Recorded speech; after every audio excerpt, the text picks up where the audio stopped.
चंबा शैली का आरंभ किसके समय में हुआ है? उदय सिंह के समय में इसका आरंभ होता है। चंबा शैली को प्रोत्साहित किसने किया? ऑप्शन कौन सा सही हो जाएगा? राजा राज सिंह यहाँ पर राइट आंसर हो जाएगा। चंबा शैली अपने मौलिक रूप में किस समय दिखाई देती है? चंबा शैली है अपने मौलिक रूप में 19वीं शताब्दी के मध्य यहाँ पर आती है। शैली का मुख्य चित्रकार यहाँ पर कौन सा हो जाएगा? नैनसुक यहाँ पर राइट आंसर हो जाएगा। दीपिका लेख किस शैली से संबंधित है?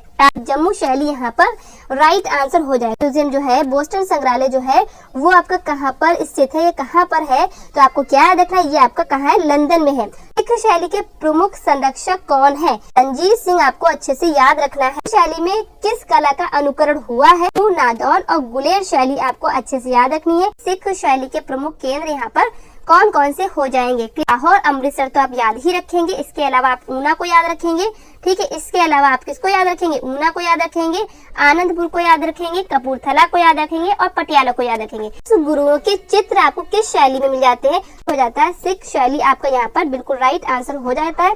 जिसला बख्श, मल्लाराम और हरि सिंह ये प्रसिद्ध जो चित्रकार है वो किस शैली से संबंधित है? ठीक है, तो अल्लाह बख्श और मल्लाराम जो है आपके सिख शैली के यहाँ पर ये चित्रकार हो जाएंगे। 1875 में अंग्रेजों द्वारा लाहौर में स्थापना की गई। यहाँ पर ऑप्शन डी यहाँ पर बिल्कुल सही आंसर हो जाएगा, स्कूल ऑफ आर्ट। ठीक, अग्नियों का अंकन किस शैली में सर्वाधिक हुआ है?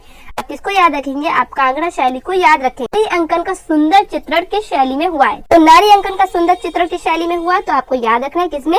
पहाड़ी शैली यहाँ पर राइट आंसर हो जाएगा। नारी अंकन का सुंदर चित्रण किस शैली में हुआ है? तो आप क्या याद रखेंगे? पहाड़ी शैली में हुआ है। असंबद्ध क्या है? अब इस देवगढ़ ऑप्शन यहाँ पर बिल्कुल सही हो जाता है, क्योंकि पहाड़ी चित्रकला में रस मंजरी का अंकन किस शैली में हुआ? शैली में रस मंजरी का अंकन यहाँ पर आपको मिलता है। ठीक, क्या बताएंगे आप लोग? बसौली शैली यहाँ पर राइट आंसर बताएंगे। मोलाराम कौन थे? वो आपके क्या है? पहाड़ी चित्रकार के रूप में आपको इनको याद रखना है। चित्रकला का दूसरा नाम पहाड़ी चित्रकला हो जाएगा। और पहाड़ी चित्रकारों का विषय क्षेत्र क्या रहा? पहले किसको बताएंगे? रामायण को बताएंगे। चित्र में उखल बंधन चित्र यहाँ पर चित्रित उखल बसौली शैली में मिल जाता है। ठीक है, कोई ना कोई भाग हाशिए में पहुंच जाता है, तो बसौली शैली यहाँ पर हो जाएगा।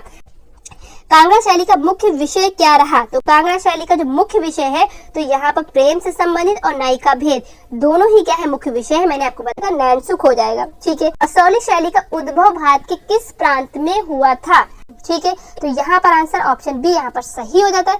कांगड़ा शैली का विकास किसके शासन काल में नहीं हुआ? तो यहाँ पर ये सभी यहाँ पर राइट हो जाएगा। तो संसार चंद के जो चित्र है वो आपके किस शैली में बने होंगे? तो आपकी पहाड़ी शैली। तो राधा कृष्ण जो किस शैली का प्रमुख विषय रहा है? पहाड़ी शैली यहाँ पर हो जाएगा। पहाड़ी शैली ऑप्शन बी यहाँ पर हो जाएगा। पूरा सुंदरी भित्ति चित्र किसमें है? तो कुल्लू शैली लगा सकते हैं। और लेकिन स्थानीय चित्र किस शैली का है? मस्त गढ़वाल शैली का हो जाएगा। राजा संसाचन किसके उपासक थे? के उपासक हो जाएंगे। तो ये वैष्णव धर्म से संबंधित यहाँ पर हो जाएंगे। ये वैष्णव धर्म से संबंधित यानी कि ये कृष्ण के उपासक थे। किसके? तो कृष्ण जी के उपासक थे।